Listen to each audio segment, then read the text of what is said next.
اعوذ باللہ السمیع العلیم من الشیطان الرجیم من ہمزہ ونفخہ ونفثہ بسم اللہ الرحمن الرحیم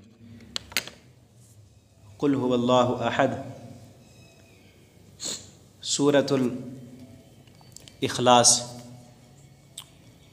نبی کریم صلی اللہ علیہ وسلم یہ آخری 3 صورتیں سورۃ الاخلاص، فلق اور ناس ہر نماز کے بعد پڑھا کرتے تھے، اور صبح شام آپ صلی اللہ علیہ وسلم ان صورتوں کو 3 مرتبہ پڑھتے، ہر نماز کے بعد ایک مرتبہ، 5 دفعہ یہ ہو گیا، اور صبح کو 3 مرتبہ، 5 اور 3 8، اور شام کو بھی 3 مرتبہ، 8 اور 3 11، اور رات کو سونے سے پہلے بھی 3 مرتبہ، 11 اور 3 14۔ ایک دن میں آپ صلی اللہ علیہ وسلم ان 3 صورتوں کو 14 دفعہ پڑھتے تھے۔ تو ان کی اسی بات سے ہی فضیلت معلوم ہو رہی ہے کہ 14 دفعہ جن صورتوں کو ایک دن میں آپ صلی اللہ علیہ وسلم پڑھتے، تو ہمیں بھی ان کو پڑھنا چاہیے، اور ساتھ ساتھ ان کے معنی اور مفہوم پر، اس کے ترجمے پر بھی غور و فکر ہو۔ یہ سورۃ الاخلاص، اس کی بڑی فضیلت ہے۔ نبی کریم صلی اللہ علیہ وسلم نے فرمایا کہ اس سورت کو ایک دفعہ پڑھنے والا، اس کو 10 قرآن کے پارے پڑھنے کے برابر ثواب ملتا ہے۔ 3 دفعہ جس نے ایک سورت کو پڑھ لیا تو اس کو پورا قرآن پڑھنے کا ثواب ملے گا۔ جتنا ثواب پورا قرآن پڑھنے کا ملتا ہے، اتنا ثواب 3 دفعہ اس سورہ اخلاص کو پڑھنے کا ملتا ہے۔ تو یہ ثواب کیوں ہے اتنا؟ اور ایک اور بھی کئی فضیلت، کئی حدیثوں میں اس کی فضیلت موجود ہے۔ ایک صحابی نماز پڑھایا کرتے تھے، تو ہر اپنی نماز میں اور سورت تلاوت کرنے سے پہلے سورہ اخلاص کو پڑھتے، سورہ فاتحہ پڑھنے کے بعد سورہ اخلاص پڑھتے، پھر دوسری سورت ساتھ ملاتے۔ ان کے مقتدیوں نے اعتراض کیا، نبی صلی اللہ علیہ وسلم کے پاس معاملہ آیا، آپ صلی اللہ علیہ وسلم نے اسے بلایا، پوچھا کہ تو یہ کیوں کرتا ہے؟ وہ کہنے لگا، اللہ کے نبی صلی اللہ علیہ وسلم، مجھے نا اس سورہ اخلاص سے بڑی محبت ہے، پیار ہے، اس لیے میں اس کو بار بار پڑھتا ہوں، میں اسے چھوڑ نہیں سکتا، کیونکہ اس میں میرے رب کی صفت ہے، میرے رب کی تعریفیں ہیں، اور مجھے اس سے پیار ہے اور محبت ہے۔ تو آپ صلی اللہ علیہ وسلم نے فرمایا، اگر تجھے اس سے محبت ہے نا، اس صورت سے تجھے پیار ہے، تو سن لے، اللہ بھی تجھ سے پیار کرتے ہیں، اللہ بھی تجھ سے محبت کرتے ہیں۔ ایک اور حدیث میں وہ بھی اسی طرح واقعہ ہے۔ تو آپ صلی اللہ علیہ وسلم نے اس صحابی سے کہا، اگر تو اس سے محبت کرتا ہے نا، اس صورت سے، تو اللہ رب العالمین تجھے جنت دیں گے۔ تو ہمیں بھی اس صورت سے محبت کرنی چاہیے، پیار کرنا چاہیے، اور یہ ساری فضیلت اور شان تب آئے گی جب اس کا معنی اور مفہوم ہمیں پتہ ہو۔ اللہ تعالیٰ فرماتے ہیں، قل، اے میرے نبی ان سے کہہ دیں، هو اللہ احد، وہ اللہ ایک ہے۔ یہ نا اصل صورت مشرکین مکہ کے جواب میں آئی تھی۔ مشرکین مکہ سوال کرتے تھے کہ آپ کا رب کون ہے، کہاں رہتا ہے، وہ کیسا ہے، اس کا نسب نامہ کیا ہے۔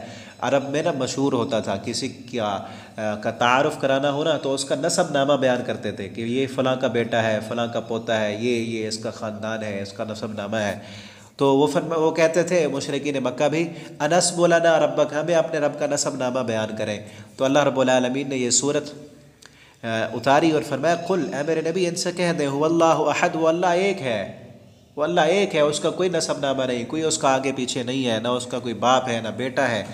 اللہ الصمد، وہ اللہ بے نیاز ہے، اس رب کو تمہارے کسی کی ضرورت نہیں۔ حدیث میں آتا ہے، اللہ تعالیٰ فرماتے ہیں کہ حدیث قدسی اللہ تعالیٰ خود فرماتے ہیں کہ اے آدم کی اولاد، ان اولکم وآخرکم وجنکم وانسکم، اے آدم کے بیٹو، تم سارے کے سارے، تمہارے پہلے بھی بعد والے بھی، اور تمہارے جن بھی تمہارے انسان بھی، ایک جگہ پر جمع ہو جائے اور سارے مل کر میری نافرمانی شروع کر دیں، میرے نافرمان بن جائیں۔ سب سے بڑے میرے نافرمان، جس طرح شیطان ہے، شیطان کی طرح تم سارے بن جاؤ۔ میری بادشاہت میں، میری سلطنت میں ایک رائی کے دانے کے برابر بھی تم کمی نہیں کر سکتے، اور تم سارے مل کر نیک بن جاؤ، متقی بن جاؤ، سارے تہجد پڑھنے والے بن جاؤ، میری فرما برداری کرنے والے بن جاؤ۔ تم سب نیک بن کر بھی میری سلطنت میں، میری بادشاہت میں ایک ذرے کے برابر بھی اضافہ نہیں کر سکتے۔ فرما برداری کرو گے تمہارا اپنا فائدہ، نافرمانی کرو گے تمہارا اپنا نقصان ہے۔ وہ رب تو بے پرواہ ہے، بے نیاز ہے، اس کو کسی کی ضرورت نہیں۔ الصمد، بے نیاز کہتے ہیں کہ جس کو کسی کی ضرورت نہ ہو، اور ہر کسی کو اس کی ضرورت ہو، ہر وقت، ہر لمحے میں، ہر لحظے میں ہر انسان کو اس رب کی ضرورت ہو، لیکن اس رب کو کسی اور کی ضرورت نہ ہو، اسے کہتے ہیں الصمد، بے نیاز ہے، اس کو کسی کی ضرورت نہیں، اور سارے انسانوں کی ہر لمحے ہر آن وہ سب کی ضرورتیں پوری کر رہا ہے، اور سب کو اس کی ضرورت ہے۔ کوئی انسان، دنیا کا کوئی بندہ، کوئی مخلوق اس رب کی مرضی کے بغیر قائم نہیں رہ سکتا۔ اللہ الصمد، وہ اللہ بے نیاز ہے۔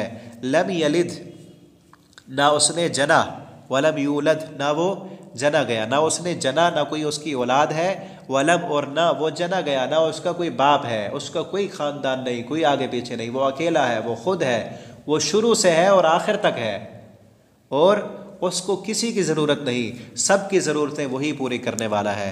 ولم، اور نہیں ہے، ولم، اور نہیں ہے، لہو، ولم یکن لہو، اور نہیں ہے اس کے لیے، کفون، کوئی برابر، کوئی ہم سر، کوئی ہم پلہ اس کا، احد، کوئی ایک، کوئی اس کی برابری کرنے والا نہیں، کوئی اس کی بادشاہت میں اس کا ساجی نہیں، کوئی اس کا شریک نہیں۔ اس طرح مشرکین مکہ نا شریک بنائے ہوئے تھے، انہوں نے اپنے معبودوں کو کہ یہ رب کے کاموں میں اللہ کے شریک ہیں، اللہ بھی کام کرتا ہے اور یہ بھی کام کرتے ہیں، ان کاموں کی ذمہ داری اللہ نے ان کی لگائی ہوئی ہے۔ تو اللہ تعالیٰ نے فرمایا اس کی بادشاہت میں، اس کی سلطنت میں اس کا کوئی بھی شریک نہیں ہے، کوئی اس کا ہمسر، اس کی برابری کرنے والا ہے ہی نہیں۔ تو اس صورت کو اس مفہوم کے ساتھ جو بندہ بھی پڑھتا ہے، اللہ رب العالمین اس انسان کو 10 پارے، قرآن کے 10 پارے پڑھنے کے برابر ثواب عطا کرتے ہیں۔ اور صبح شام جو انسان پڑھے ان تینوں صورتوں کو، ہر نماز کے بعد پڑھے، اس پر کوئی جادو جنات کا اثر نہیں ہو سکتا۔ بسم اللہ الرحمن الرحیم۔ قل اعوذ برب الفلق، اے میرے نبی کہہ دیجئے اعوذ، میں پناہ چاہتا ہوں، برب الفلق، صبح کے رب کی۔ یہ آخری 2 صورتیں اصل میں نبی کریم صلی اللہ علیہ وسلم پر یہودیوں نے جو جادو کیا تھا، لبید بن اصحم نے، اس جادو کے علاج کے لیے یہ آخری 2 صورتیں نازل ہوئیں، اور اس میں بھی اللہ تعالیٰ کی حکمت تھی کہ آپ صلی اللہ علیہ وسلم پر یہ نازل ہوئیں، اور قیامت تک کے لیے آپ صلی اللہ علیہ وسلم کی امت کو اللہ رب العالمین نے اس جادو سے بچانے کے لیے یہ صورتیں نازل کر دیں۔ جو بندہ ان تینوں صورتوں کو صبح شام پڑھے، ہر نماز کے بعد پڑھے، رات کو سونے سے پہلے پڑھ کر سوئے، تو اس کو کسی قسم کا کوئی جادو، کوئی ٹونا، کوئی اثر وہ اس پر اثر انداز نہیں ہوگا، اور اگر خدا نخواستہ کسی پر ہو جائے تو وہ بھی یہ صورتیں اور باقی جو جادو کی آیات ہیں پورا دم وہ کرتے رہیں تو انشاءاللہ جادو کا اثر ظاہر ہو جائے گا۔ تو جادو اثر رکھتا ہے، اس کا اثر ہو جاتا ہے، قرآن و حدیث سے اس کا ثبوت ملتا ہے۔ میں نے ایک پیغام میں، بیان میں یہ ریکارڈ کرایا تھا، وہ بھی آپ کو مل جائے گا اسی چینل پر، تو آپ اسے دیکھ سکتے ہیں کہ جادو واقعتاً اثر رکھتا ہے، اور آپ صلی اللہ علیہ وسلم پر کس طرح جادو ہوا تھا، اور اس کے علاج کے متعلق بھی ویڈیوز موجود ہیں، آپ وہاں سے دیکھ سکتے ہیں۔ تو یہاں اللہ رب العالمین نے فرمایا میرے نبی آپ کہیں، اور ان دونوں صورتوں کی 11 آیتیں ہیں، تو آپ صلی اللہ علیہ وسلم نے نا وہ گرہیں لگی ہوئی تھیں، جادوگر نے جو لگا دی تھیں، آپ ان آیتوں کو پڑھتے گئے اور وہ گرہیں کھلتی گئیں، اور آپ صلی اللہ علیہ وسلم بالکل ٹھیک ٹھاک ہو گئے۔ قل، آپ کہہ دیجئے اعوذ، میں پناہ چاہتا ہوں، برب الفلق، صبح کے رب کی، من شر، ہر اس چیز کے شر سے، ما خلق، جو اس نے پیدا کی، ومن شر، اور شر سے، غاسق، اندھیرا کرنے والی، اذا وقب، جب وہ داخل ہو، ہر اندھیرے کے شر سے میں پناہ مانگتا ہوں۔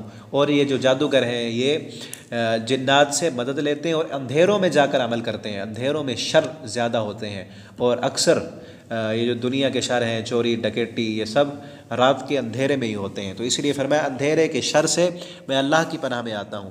وَمِن شَرِّ نَفَّاثَاتِ، اور پھونک مارنے والیوں کے شر سے، فی العقد، گرہوں میں، یہ جادوگر بھی گرہ لگا کر پھر اپنے منتر پڑھتے ہیں اور پھر ان گرہوں میں پھونک مارتے ہیں، پھر جادوگر وہ جنات جو ہیں وہ ان کی مدد کرتے ہیں جس کے ذریعے سے جادو کا اثر ہوتا ہے، تو اس سے پناہ مانگی جا رہی ہے۔ وَمِن شَرِّ، اور شر سے، حاسد، حاسد کے، اذا حسد، جب وہ حسد کرے، حسد کرنے والے کا بھی شر ہوتا ہے، اور حسد کرنے والے کی نگاہیں جو نظر لگاتی ہیں، جسے نظر بد کہتے ہیں ہم، اس کا اثر اس جادو سے بھی زیادہ ہوتا ہے، اس کا اثر اس جادو سے بھی زیادہ ہو۔ اور میں اس کے بارے بھی ایک کلپ میں آپ کو بتا دوں گا کہ اثر جادو سے اس نظر بد کا اثر زیادہ ہوتا ہے، اور یہ نظر بد جان بھی لے سکتی ہے، اس پر دلائل موجود ہیں۔ بسم اللہ الرحمن الرحیم۔ قل، آپ کہہ دیجئے اعوذ، میں پناہ چاہتا ہوں، برب الناس، انسانوں کے رب کی، میں انسانوں کے رب کی پناہ میں آتا ہوں، من مالک الناس، جو انسانوں کا، تمام انسانوں کا بادشاہ ہے، الہ الناس، معبود ہے تمام انسانوں کا۔ پہلے نا اس جادو سے بچنے کے لیے جنات کی پناہ میں آتے تھے، مشرک لوگ جنات کی پناہ میں آتے تھے، اور آج کل بھی یہ جو جادوگر ہیں وہ جنات سے مدد لیتے ہیں، اور جادو کا علاج جادو کے ذریعے سے کرانا بھی اس لیے ناجائز ہے کیونکہ وہ جادو کا علاج جب جادو سے کرتے ہیں تو جنات سے مدد مانگتے ہیں، شیاطین سے مدد مانگتے ہیں۔ تو اللہ تعالیٰ نے ان میں علاج بتایا کہ تم شیطانوں کی پناہ میں نہ ہو، بلکہ اس رب کی، الہ الناس، جو تمام انسانوں کا الہ ہے، معبود ہے اور تمام کائنات کا بادشاہ ہے، اس کی پناہ میں آ جاؤ تو تمہارا کوئی بھی کچھ نہیں بگاڑ سکتا۔ الہ الناس، معبود ہے تمام انسانوں کا۔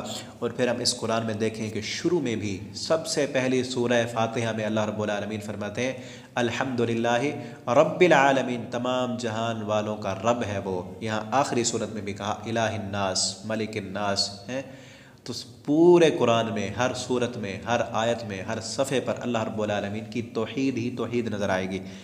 الہ الناس، معبود ہے تمام انسانوں کا، من شر، کس پناہ مانگتا ہوں میں، من شر، ہر شر سے، وسوسہ ڈالنے والے کے شر سے، من شر الوسواس، وسوسہ ڈالنے والے کے شر سے پناہ میں آتا ہوں، الخناس، جو بار بار پلٹ کر آنے والا ہے۔ خناس کہتے ہیں بار بار پلٹ کر آنے والا۔ ایک دفعہ اعوذ باللہ پڑھو تو وہ بھاگ جاتا ہے شیطان، پھر بار بار آتا ہے، پھر آتا ہے، پھر آتا ہے۔ تو جیسے جیسے آئے، آپ صلی اللہ علیہ وسلم نے یہ تعلیم دی ہے کہ جب بھی شیطان وَإِمَّا يَنزَغَنَّكَ مِنَ الشَّيْطَانِ نَزْغٌ فَاسْتَعِذْ بِاللَّهِ، شیطان جب بھی تمہارا خیال تبدیل کرے تو فَاسْتَعِذْ بِاللَّهِ، اعوذ باللہ پڑھیں۔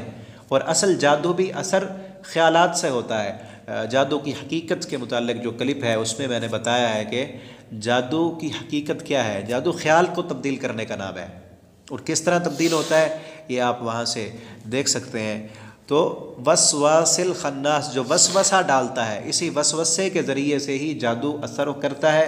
اور اللہ رب العالمین نے ہمیں شروع سے ہی علاج بتایا ہے کہ جب بھی خیال بدلنے لگے فوراً اعوذ باللہ پڑھو۔ اور الخناس، وہ شیطان خناس ہے، وہ بار بار آتا ہے، وہ بار بار آتا ہے، تو ہمیں بھی بار بار اللہ کی پناہ لینے کی ضرورت ہے۔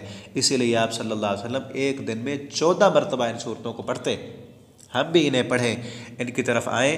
اور آج ہمارے معاشرے میں جو جادو ٹونا بہت پھیل چکا ہے، لوگوں کی دکانداریاں بنی ہوئی ہیں، وجہ یہ ہے کہ ہم اس قرآن سے دور ہیں، آپ صلی اللہ علیہ وسلم کے بتلائے ہوئے اذکار سے دور ہیں، وہ نہیں پڑھتے، اور پھر گھروں میں فلمیں، گانے، ڈرامے، غیبتیں، نماز سے دوری، طہارت پاکیزگی سے دوری، اس وجہ سے پھر یہ چیزیں ساری عام ہوتی ہیں۔ تو ہم اگر قرآن کے قریب آئیں، قرآن کو پڑھیں، اور خصوصاً ان صورتوں کو پڑھنے کا اہتمام کریں تو یہ چیزیں ہمارے قریب بھی نہیں آئیں گی۔